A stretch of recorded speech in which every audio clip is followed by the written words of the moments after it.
I'm going to show how to make Canadian bacon, also known as back bacon.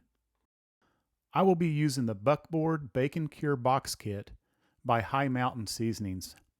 This was purchased at a local Bass Pro Shop. I will be following the instructions that came within the kit.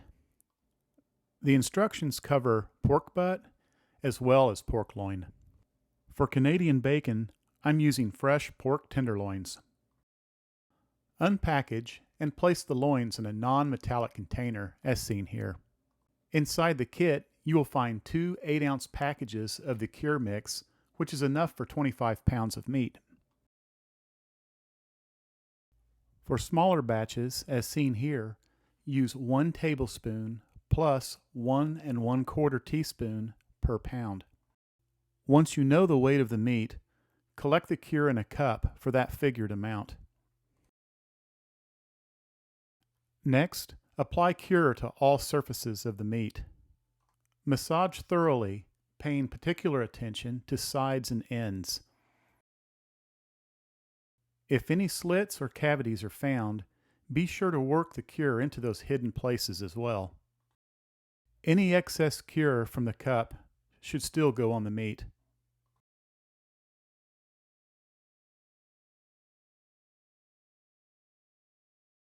Once the meat has been completely coated, cover the container and place in the refrigerator.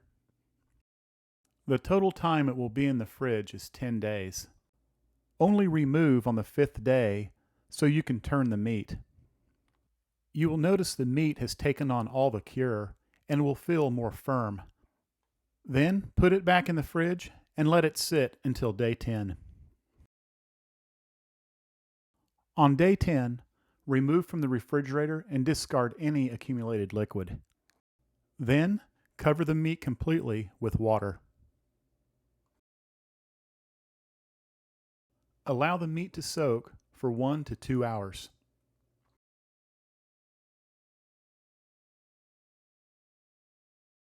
After 2 hours, drain the water from the meat and rinse with fresh water. Be sure to rinse any cavities and hidden areas thoroughly.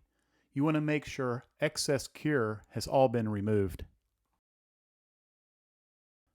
Then pat the meat dry and let stand at room temperature for at least an hour. Use this time to prepare the smoker. Begin by filling the water pan with hot tap water. Then warm up the smoker, setting the temperature to 150 degrees Fahrenheit.